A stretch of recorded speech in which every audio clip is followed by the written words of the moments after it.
Assalamualaikum warahmatullahi wabarakatuh. Bismillahirrahmanirrahim.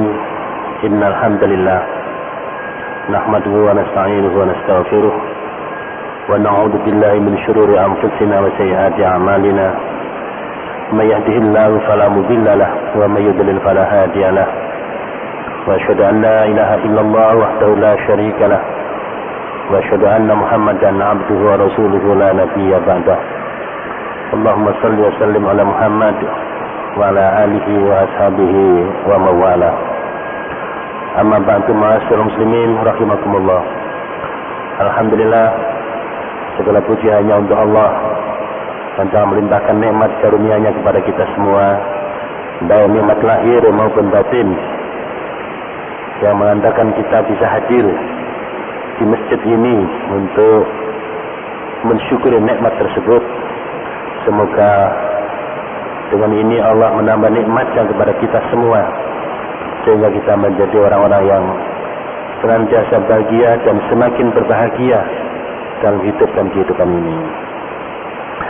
Bapak-bapak sekalian yang saya hormati, kajian kita malam ini masih melanjutkan terkait dengan masalah iman, yang mana kemarin telah disampaikan bahwa iman itu bisa bertambah dan berkurang, bisa bertambah dengan ketaatan dan kepatuhan kita kepada Allah Subhanahu wa taala, dan berkurang apabila kita melakukan maksiat kepada Allah Subhanahu wa taala.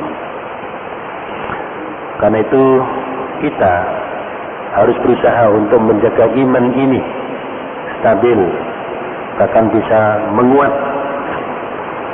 sehingga kita menjadi manusia-manusia yang mampu meningkatkan amal saleh dalam perjalanan hidup dan kehidupan kita ini. Sekarang materi yang kita kaji adalah dengan topik Islahul Qulub. Bagaimana kita berusaha untuk memperbaiki hati kita ini. Allah berfirman dalam surat Asy-Syu'ara ayat 88, A'udzu billahi minasyaitonir rajim. Yauma la yanfa'u malu wala banun illa man atallaha biqalbin salim. Yaitu suatu hari yang mana harta dan anak-anak kita tidak ada lagi gunanya kecuali orang yang datang menghadap Allah dengan hati yang sehat, dengan hati yang selamat. Semoga kita ya jamaah Masjid Mujahidin ini senantiasa bisa memperbaiki hatinya, membersihkan hatinya, sehingga kita memiliki hati-hati yang sehat. Hati-hati yang sehat itulah hati orang-orang beriman. Jadi kalau kita beriman dengan benar dan kuat iman kita kepada Allah Subhanahu wa taala, maka itulah hati yang sehat, hati yang selamat. Dan apabila kita ingin melakukan perubahan dalam hidup dan kehidupan ini untuk menjadi baik, baik diri kita, keluarga kita maupun masyarakat ini secara keseluruhan, maka sasaran pertama dan utama adalah memperbaiki hatinya. Allah sendiri mengatakan dengan firman-Nya, "Innallaha la yughayyiru ma biqaumin hatta yughayyiru ma bi anfusihim." Sesungguhnya Allah tidak akan merubah apa yang ada dalam sebuah masyarakat ini, apa yang ada dalam satu kaum itu, sebelum mereka merubah apa yang ada di dalam diri mereka. Bapak dan Saudara sekalian, jadi kalau kita ingin memperbaiki masyarakat, ingin membangun masyarakat ini, maka yang dibangun adalah hatinya. Kalau yang dibangun fisiknya, jasadnya, atau pembangunan itu dalam arti adalah pembangunan fisik, dan itu yang mendapatkan perhatian lebih serius dan lebih seksama, dengan mengabaikan masalah hati ini, masalah pembinaan dan pembangunan hati ini, maka bisa jadi pembangunan fisik ini semakin bagus, semakin baik, jalan-jalan mulus, gedung-gedung pencakar langit bertebaran di mana-mana, pabrik-pabrik dan industri juga begitu berkembang pesat. GNP-nya cost national produknya meningkat, gross national income-nya meningkat, income per kapita meningkat, dari segi fisik meningkat semua, dalam arti makmur secara lahir. Tetapi bila rohaninya, hatinya ini terlantar, maka Bapak dan sekalian, kemajuan fisik yang ada itu tidak akan menambah kebahagiaan manusia itu sendiri. Bahkan lebih lanjut lagi, dengan diterlantarkannya masalah hati ini, masalah rohani ini, justru perkembangan fisik yang ada itu nanti akan dirusak sendiri oleh manusia-manusia yang sakit hatinya, ya, oleh manusia-manusia yang sakit jiwanya ini. Sehingga sebenarnya pembangunan fisik itu menjadi tidak berarti atau tidak ada gunanya, tidak ada gunanya apabila hati ini tidak bersama-sama dibangun. Bahkan mestinya pembangunan fisik yang ada itu merupakan konsekuensi dari terbangunnya hati manusia itu sendiri. Rasulullah mengatakan dalam hadisnya yang dibahas oleh Bukhari Muslim dari hadis Nu'man bin Bashir, beliau bersabda, "Ala inna fil jasadi mudghah, idza salahat salahal jasadu kulluhu wa idza fasadat fasadal jasadu kulluh, ala wahiyal qalb." Ingatlah sesungguhnya di dalam jasad manusia ini ada segumpal darah. Bila segumpal darah itu baik, maka baiklah jasad seluruhnya. Tetapi apabila segumpal darah itu rusak, sakit, maka rusaklah jasad itu semuanya. Ingatlah segumpal darah itu adalah qalb, hati ini. Bapak dan sekalian yang kami hormati, mestinya pembangunan fisik, pembangunan materi yang ada itu adalah implikasi daripada terbangunnya hati kita, rohani kita. Sebab hati yang sehat akan bisa melahirkan satu tatanan kehidupan yang sehat, melahirkan spirit yang sehat, melahirkan kepemimpinan yang sehat, melahirkan sistem yang sehat, melahirkan kultur yang sehat, lebih lanjut lagi melahirkan masyarakat yang sehat. Kalau masyarakatnya sehat, maka pastilah pembangunan ini akan berjalan dengan efisien dan efektif. Maka pemimpin-pemimpinnya adalah pemimpin yang bertanggung jawab, yang mampu mengayomi, membimbing dan mengarahkan rakyatnya dengan baik dan ditaati oleh rakyatnya. Begitu pula rakyat yang dibimbing, dibina rohaninya, mereka adalah rakyat yang taat kepada pemimpinnya, karena sadar bahwa pemimpinnya adalah orang-orang yang bertanggung jawab, yang bisa mengayomi, yang bisa mendidik, yang jujur dan seterusnya. Nah, Bapak dan sekalian, karena itu maka membina hati ini, memperbaiki hati ini adalah pekerjaan pertama dan utama apabila kita ingin merubah sebuah masyarakat. Maka, Bapak dan sekalian, membangun hati ini perlu mendapatkan perhatian yang serius, ya, dan perlu mendapatkan perhatian yang seksama. Zaman kita sekarang ini, di mana paham materialisme ini, di mana manusia ini mengagung-agungkan dan memuja-muja materi dan menjadikan materi sebagai tolak ukur keberhasilan dalam pembangunan, maka seringkali dan barangkali ini bersifat umum, kita menterlantarkan rohani kita itu sendiri, atau membiarkan hati itu merana, tidak terbimbing, tidak terdidik secara baik. Bahkan sekolah-sekolah kita ini, mulai dari playgroup dan perguruan tinggi kita sekarang ini, arahnya adalah bagaimana kita membangun kesadaran untuk sukses membangun materi ini. Jadi bukan sebuah kesadaran untuk membangun rohani kita ini menjadi baik, sehingga bertambah ilmu kita ini, bertambah tawadhu kita di hadapan Allah Subhanahu wa taala, bertambah takut kita kepada Allah Subhanahu wa taala, sehingga kendali diri ini menjadi semakin baik, sehingga kita mampu menjadi manusia-manusia yang jujur, ya, bertanggung jawab, disiplin, ya, memilih yang baik-baik saja, yang benar-benar saja. Nah, dari kalau manusia-manusia, apalagi jadi pemimpin ini adalah orang-orang yang baik, maka kita beruntung kita mendapatkan karunia dalam hidup dan kehidupan ini. Tapi kalau yang memimpin adalah orang-orang yang hatinya sakit, orang-orang yang hatinya rusak, maka di sini Bapak sekalian, anggaran yang banyak tidak bisa memberikan manfaat, tidak bisa memberikan nilai tambah dalam kehidupan kemasyarakatan ini. Seperti anjing rayaan tulang. Rayaan apa Pak? Tulang ya. Jadi duit yang dikumpulkan dari rakyat ini jadi rayaan ya, untuk kepentingan dirinya, untuk memuaskan hawa nafsunya, baik hawa nafsu pribadinya, kelompoknya, partainya dan lain sebagainya, sehingga tidak nitis ke rakyatnya. Maka Bapak dan sekalian, untuk memiliki hati yang sehat ini sangat penting, sangat penting. Dan hati yang sehat itulah hati orang beriman. Sebagaimana bumi yang subur untuk ditanami. Jadi hati yang sehat ini sebagaimana bumi yang subur, gembur, ya, untuk ditanami. Maka tanaman, maka biji yang ditanam pada tanah yang subur itu maka akan tumbuh dengan baik. Ya, akarnya akan bisa menghunjam ke bumi, ke tempat bumi dengan baik. Batang dan rantingnya juga akan menjulang ke langit dan akan memberikan buah, ya, memberikan buah manfaat dalam kehidupan kemanusiaan ini.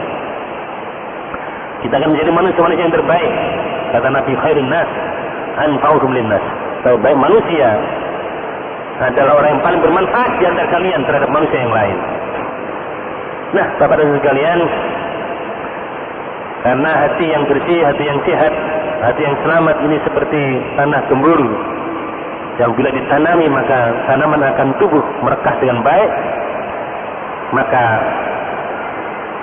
ini yang harus kita lakukan, kita upayakan untuk bisa mendapatkan atau memiliki hati yang sehat.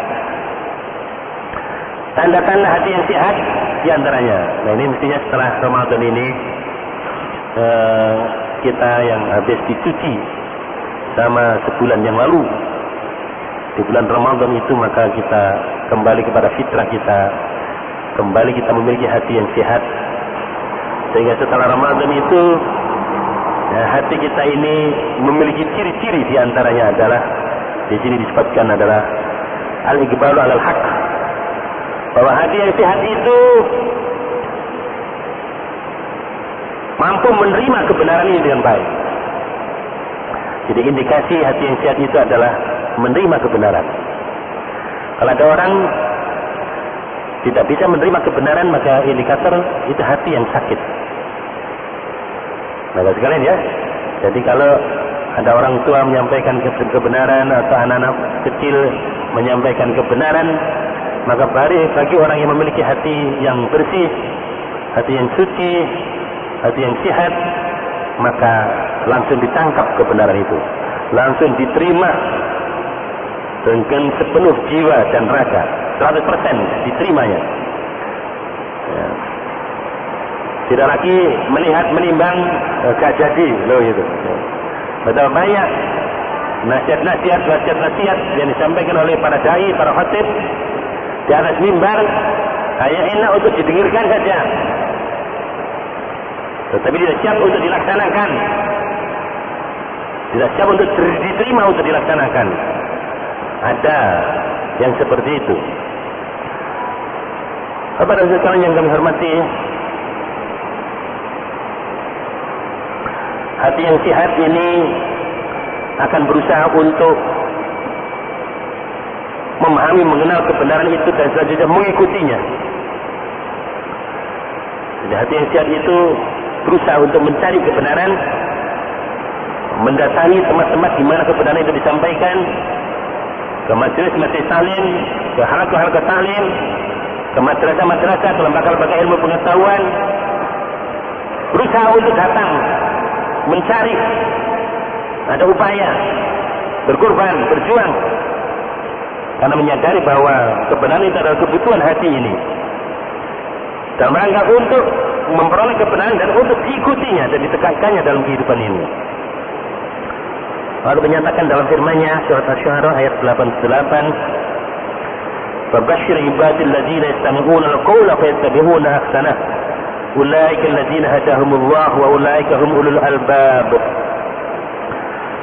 Maka berilah kabar gembira kepada hamba-hambaku yang senantiasa mendengarkan firman-firman ini, mendengarkan kebenaran ini. Fayattabi'una ahsanah, maka mereka selanjutnya mengikuti yang terbaik dari kebenaran itu. Ulaika alladzina hadahumullah, mereka itu orang yang telah dibimbing, diberi petunjuk oleh Allah Subhanahu wa taala. Wa ulaika hum ulul albab, dan itulah mereka orang-orang yang cerdas, orang-orang yang menggunakan otaknya. Saudara sekalian,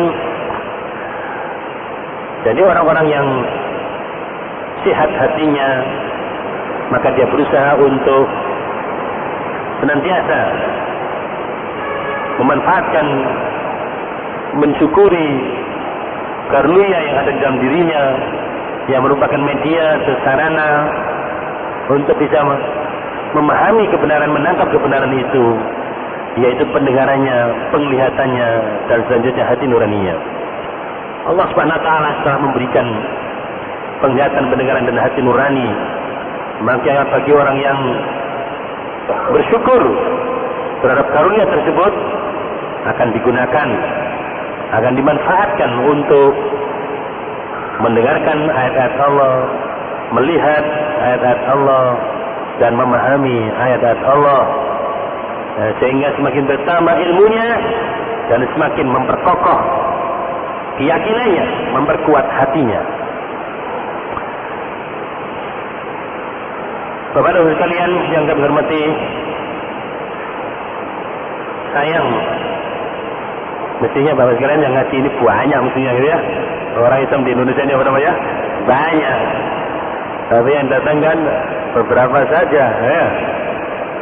Ya, artinya ada banyak manusia yang tidak bisa mensyukuri karunia yang sangat mahal tersebut, yaitu pendengaran, penglihatan, dan hati nurani ini. Sebagaimana firman Allah, "Waja'alakumus sam'a wal absara wal afidah qalilan ma tashkurun." Dan dia Allah telah menjadikan untukmu pendengaran, penglihatan, dan hati nurani, tapi amat sedikit yang mensyukurinya. Nah ya, jadi punya pendengaran, punya penglihatan, dan punya hati nurani, yaitu sangat mahal untuk bisa memahami, bisa menangkap kebenaran ini, untuk memperoleh ilmu yang sangat bermanfaat dalam menapaki perjalanan hidupnya sebagai lentera, sebagai pembimbing, sebagai petunjuk dalam mengarungi kehidupan agar selamat. Tapi betapa banyak manusia yang malas, lalai, ya, sehingga tidak bisa menggunakan atau mensyukuri alat-alat tersebut. Dan ini diancam oleh Allah SWT dengan neraka jahanam. Ya, orang enggak mensyukuri media yang membuat kita ini semakin baik akal kita ini. Ya. Bapak dan sekalian, Allah mengatakan dengan firman-Nya, "Wa laqad darabna li jahannama katsiran minal jinni wal ins lahum qulubun la yafqahuna biha wa lahum a'yunun la yubsiruna biha wa lahum adhanun la yasma'una biha ulaika kal an'am bal hum adall." Al-ayat. Dan sungguh akan kucampakkan dalam neraka jahanam ini sebagian besar manusia dan jin. Mereka itu memiliki hati, tetapi hatinya tidak digunakan untuk memahami ayat-ayat Allah. Memiliki penglihatan, tapi penglihatannya tidak digunakan untuk melihat ayat-ayat Allah. Mereka memiliki pendengaran, tetapi pendengarannya tidak digunakan untuk mendengarkan ayat-ayat Allah. Ulaika kal an'am, mereka itu seperti ternak, seperti binatang, balhum adall, bahkan lebih sesat, lebih bingung daripada binatang ternak. Nah, Bapak dan sekalian, yang membedakan kita dengan makhluk yang lain adalah akal kita ini. pendengaran, penglihatan dan hati nurani ini merupakan karunia terbesar. Dan dengan ini Allah SWT memilih kita untuk menjadi khalifahnya di muka bumi ini. Kita sebagai pemangku amanah Allah di muka bumi ini, karena kita diberi kelengkapan oleh Allah SWT untuk bisa membaca. Ya, karena kita adalah makhluk berakal. Hatta malaikat sendiri tidak ditunjuk dan tidak dipilih oleh Allah untuk memangku amanahnya di muka bumi ini sebagai khalifahnya. Dan kita yang dipilih oleh Allah lewat fit and proper test, ya, lewat seleksi, ya. Ketika malaikat protes, kok anak cucu Adam yang dipilih untuk menjadi khalifah yang di muka bumi ini dites oleh Allah supaya objektif. Kita yang mampu menyebutkan nama-nama yang ada ini karena ilmu yang diberikan oleh Allah Subhanahu wa taala kepada kita. Akhirnya kita yang ditetapkan oleh Allah Subhanahu wa taala sebagai khalifahnya di muka bumi ini, dan diminta para malaikat untuk sujud mengakui eksistensi Adam ini sebagai khalifah Allah di muka bumi ini. Bapak sekalian yang kami hormati, kita sebagai manusia tidak boleh kita menapaki perjalanan hidup ini tanpa ilmu. Tanpa ilmu tidak boleh. Tidak boleh kita ini dalam memutuskan, dalam mengambil keputusan dalam segala hal mengenai hidup dan kehidupan ini tanpa ilmu, tidak boleh. Apalagi untuk persoalan-persoalan yang usul, yang pokok, maka harus memiliki landasan ilmu, harus memiliki hujjah yang sikoh, yang kuat, harus memiliki dasar, tak boleh kita ini taklid untuk hal-hal yang bersifat usul, yang bersifat pokok ini. Allah mengatakan, wala taqfu ma laysa laka bi'ilmun inna sam'a wal basara wal fu'ada kullu ulaika kana anhu mas'ula. Jangan Anda mengikuti, mengambil keputusan atas segala sesuatu tanpa ilmu, karena sesungguhnya pendengaran, penglihatan dan hati nurani itu kelak akan dimintai pertanggungjawaban. Tuh, Pak sekalian, ya boleh kita ini dalam hidup dan kehidupan ini ngawur tanpa landasan, tanpa dasar, tanpa hujjah, tanpa ilmu, ya, tanpa ilmu. Ya. Karena pendengaran kita, penglihatan kita dan hati nurani kita ini sebagai media, alat untuk mengilmui ilmu Allah ini sangat memungkinkan, dan itulah sarana yang diberikan oleh Allah kepada kita. Karena itu jangan sampai kita dalam membangun kehidupan diri, keluarga dan masyarakat kita ini tanpa ilmu, tanpa petunjuk dari Allah Subhanahu wa taala. Maka kita harus bisa mensyukuri alat-alat tersebut sehingga Allah Subhanahu wa taala memberikan petunjuk kepada kita ini, dan kita tergolong ulul albab, orang yang cendekia, orang yang cerdas, orang yang berotak, orang yang berakal. Bapak-bapak sekalian, adapun hati-hati orang kafir yang sakit, amal qulubul qasiratu sakimah fataraha mu'ridan al-haqqi, maka kita lihat mereka itu berpaling dari kebenaran. Jadi hati-hati orang kafir, hati-hati orang kafir yang sakit itu, maka kita lihat mereka itu berpaling dari kebenaran itu. Fatabqa jahilatan la taddi ilaih, maka dia tetap berada dalam kebodohannya, tidak mendapatkan petunjuk dari Allah Subhanahu wa taala. Allah berfirman, wa ma ta'tihim min ayatin min ayati rabbihim illa kanu anha mu'ridin. Al-An'am ayat 4. Wa ma ta'tihim, dan tidaklah datang pada mereka min ayatin, satu ayatun min ayati rabbihim, dari ayat Tuhan mereka, illa kanu anha mu'ridin, kecuali mereka itu keberadaannya berpaling darinya. Jadi orang-orang kafir ini adalah orang yang menutup diri, tidak mau tahu, diberitahu atau tidak diberitahu sama saja. Innal ladzina kafaru sawa'un 'alaihim a'anzartahum am lam tunzirhum la yu'minun. Sesungguhnya orang kafir itu sama saja atas mereka itu. Apakah engkau beri peringatan atau tidak engkau beri peringatan, sama saja mereka itu tidak beriman. Orang kafir itu kafaro, Pak. Kafaro itu menutup diri. Kalau orang menutup diri begitu, baik ada cahaya maupun tidak ada cahaya sama saja terus gelap. Nah, beda dengan orang yang mau membuka diri, mau berusaha untuk cari ilmu, itu membuka diri, mau berusaha untuk belajar, itu ya, supaya tahu, mau berusaha untuk melaksanakan ilmu yang sudah diketahui, itu hanya membuka diri. Jadi orang yang membuka diri begitu itu maka ada kemungkinan cahaya itu tidak masuk kepadanya. Tetapi kalau orang itu sudah menutup hatinya, ya, menutup hatinya ini, ya, sahabat sekalian, maka walaupun ada cahaya yang mengelilinginya dia, tinggalnya di dalam masjid katakan begitu, setiap hari dengarkan ceramah katakan begitu.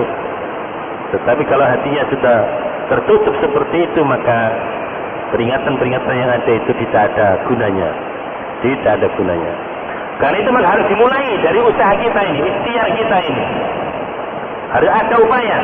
Bentuknya dalam melangkahkan kaki ke masjid, ke majelis taklim, ke madrasah Al-Quran. Berusaha itu. Nah, ada ikhtiar, mujahadah seperti itu. Walladzina jahadu fina lanahdiyannahum subulana. Dan orang-orang yang bersungguh-sungguh di jalan kami, sungguh akan kami tunjukkan jalan-jalan kami. Jadi sekalian, kalau kita tidak ada upaya, tidak ada kesungguhan kita ini melangkahkan kaki, berusaha untuk mendapatkan kebenaran, bagaimana Allah memberikan kebenaran? Berusaha dia tidak mau. Ya, mengorbankan waktu, mengorbankan tenaga, tidak mau. Padahal kebenaran yang jaminannya kebahagiaan dunia dan akhirat ada sesuatu yang nilainya tinggi. Dan sesuatu yang nilainya tinggi ini pastilah memerlukan pengorbanan dan perjuangan yang tinggi pula. Dan melangkahkan kaki aja nggak bayar, nggak mau. Wah, apalagi kalau bayar, Pak ya. Nah ini, padahal kalau kita ingin mendapatkan surga, bagaimana? Kita ini tidak mau berkorban, berjuang.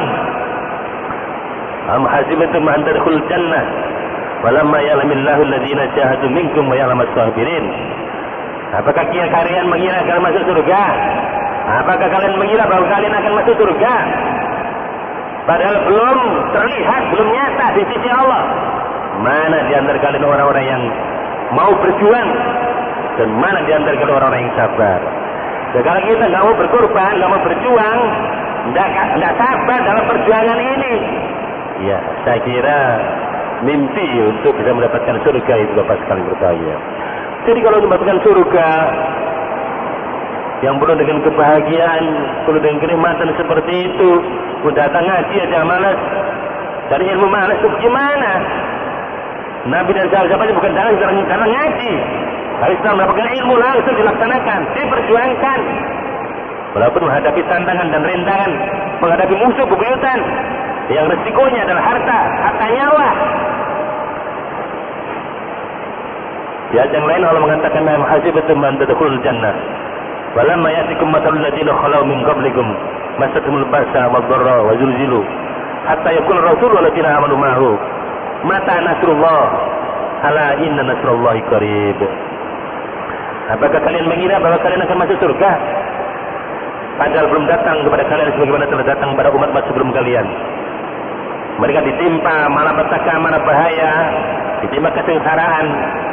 Sampai Rasul dan orang-orang beriman beserta Rasul mengatakan, mata nasrullah, kapan pertolongan Allah itu tiba? Saudara sekalian, jadi Nabi dan sahabat-sahabat Nabi zaman itu di dalam menegakkan kebenaran, setelah mereka mendapatkan petunjuk itu luar biasa gangguannya, rintangannya, ya, lahir batin, ujiannya itu, masatumul ba'sa wad-dharra berzulzilu, dan diguncangkan sedemikian rupa. Malapetaka kesengsaraan, berbagai macam musibah diterima, akan mendapatkan guncangan yang akan mengguncangkan. Sadar Rasul dan orang beriman mengatakan mata nasrullah, artinya sampai pada titik ambang batas. Nabi dan Rasul yang begitu memiliki ulul azmi min ar-rusul, memiliki kesabaran yang tangguh sampai seperti itu ujiannya. Nah saat itulah Allah SWT baru melihat sabar ya, mau berkorban ya, mau berjuang ya. Oh, betul-betul terbukti keimanannya, mampu membuktikan keimanannya. Dengan diuji seperti itu masih istiqamah, masih konsisten di dalam membawa kebenaran ini. Maka Allah mengatakan, ala inna nasrallahi qarib. Ingatlah bahwa sesungguhnya pertolongan Allah itu amat dekat. Itu semua hanya dalam rangka untuk menguji, ngetes keimanan kita kepada Allah Subhanahu wa taala. Bapak dan Ibu sekalian yang kami hormati, maka sebagai orang yang beriman, orang yang sehat hatinya, indikatornya adalah bisa menerima kebenaran itu dengan baik. Tidak seperti orang yang sakit hatinya, yaitu orang-orang kafir. Ya, walaupun setiap ayat dari ayat Allah dibacakan kepada mereka, maka sikap mereka adalah mu'ridin, kanu anha mu'ridin. Mereka itu keberadaannya senantiasa mengingkari, berpaling daripada ayat-ayat tersebut, daripada petunjuk Allah. Seperti itu. Kemudian selanjutnya Bapak dan sekalian yang saya hormati, tanda-tanda orang yang sehat hatinya yang kedua adalah hubbul haqqi wal syirahu sadril Islam. Orang yang sehat hatinya akan mencintai kebenaran dan hatinya berlapang dada untuk menerima Islam itu sendiri. Ini indikasi atau tanda-tanda kalau hati kita sehat itu, kita ini senang yang benar-benar, senang yang baik-baik itu sekalian. Kalau orang senang yang baik-baik itu, ini indikasi hatinya sakit, ya. Hatinya kotor, hatinya rusak. Ada orang kafir itu sukanya adalah membuat onar, membuat kerusakan dalam hidup dan kehidupan ini. Maka pemilik hati yang sehat mencintai kebenaran ini dan dadanya terbuka lebar-lebar untuk memahami Islam ini. Maka orang seperti ini yang punya hak untuk mendapatkan petunjuk dari Allah Subhanahu wa taala, mendapatkan hidayah dari Allah Subhanahu wa taala. Adapun pemilik hati yang sakit, maka orang-orang yang seperti itu akan senantiasa membenci, menghindari dan membenci kebenaran itu sendiri. Dan hatinya menjadi sempit, menjadi sesak untuk mendengarkan Islam itu. Islam itu dianggap mengganggu. Syariat Islam itu dianggap gak cocok. Ada nggak orang-orang yang menganggap syariat Islam gak cocok dalam kehidupan ini? Tidak, orang yang sakit hatinya, orang yang kotor hatinya. Jadi kalau ada manusia menyatakan Islam tidak cocok di negeri ini, tidak cocok untuk masyarakat ini, Islam itu gak cocok untuk bagi bangsa Indonesia, orang ini merasa lebih pintar dari Allah yang menciptakan manusia Indonesia itu sendiri. Saya merasa lebih pintar dari Allah pencipta hidup dan kehidupan ini, yang menurunkan Islam sebagai fitrah dari hidup dan kehidupan manusia atau makhluk di alam semesta ini. Jika ada orang mengatakan Islam gak cocok begitu, ini memang orang sakit, Pak. Orang apa? Sakit jiwanya, ya, sakit hatinya, gak waras. Ya, nah karena sudah sakit, wajar itu. Dia menyatakan, mengutarakan kalimat seperti itu. Makanya orang-orang yang sakit hatinya ini sesak hatinya, sesak nafasnya itu. Islam itu beban, Islam itu memberatkan, Islam itu kewajiban yang gitu terus saja. Ya, terasa abot lah ya, terasa apa namanya? Abot. Dan mungkin juga sampai terpikir dalam benaknya, Islam itu mengganggu pembangunan saja loh. Ya, ngerusui pembangunan saja. Ini orang yang sakit jiwanya kalau ada orang seperti itu. Maka Bapak dan sekalian, Islam itu adalah agama yang menyelamatkan. Karena Islam itu adalah agama fitrah. Kehidupan ini, manusia ini diciptakan oleh Allah di atas agama fitrah tersebut. Karena itu Islam ini merupakan hak asasi manusia itu sendiri. Jadi Islam itu adalah hak asasi manusia itu sendiri. Karena Islam itu adalah fitrah manusia. Sayang manusia ini kalau sudah kotor karena faktor lingkungannya. Karena bapaknya tidak bisa mendidik putra-putrinya, tidak bisa menjaga kebersihan dan kesuciannya. Ya, rumah tangganya dia bisa menjaga kebersihan dan kesuciannya. Ya, tetangganya, lingkungannya juga begitu. Masyarakat desanya juga tidak bisa mempertahankan kefitrahannya. Bangsanya juga begitu, negaranya juga begitu. Budaya terus seperti ini. Karena globalisasi itu sudah sedemikian rupa. Ya, membuat kita ini kena polusi. Bawa polusi, Pak. Kotor, mengotori, sehingga hati yang bersih menjadi kotor, menjadi sakit akhirnya, Bapak-Bapak sekalian. Dan itulah kenyataan globalisasi yang ada sekarang ini adalah membuat sakitnya hati ini, membuat kotornya hati ini, sehingga tidak mampu menangkap kebenaran itu, tidak bisa menerima kebenaran dengan baik. Semoga Bapak dan sekalian kita yang senantiasa hadir di rumah Allah ini, di tempat yang suci ini, mampu membersihkan hati kita ini, mensucikan jiwa kita ini, sehingga hati kita ini menjadi cair, menjadi gembur, menjadi subur, ya, bisa menerima kebenaran dengan baik, dan kebenaran ini tumbuh di dalam diri kita ini, sehingga kita ini adalah sosok-sosok penegak kebenaran dalam kehidupan ini. Bahkan kita menjadi sebuah masyarakat yang benar dan menegakkan kebenaran dalam kehidupan ini. Kita menjadi syuhada 'alan nas.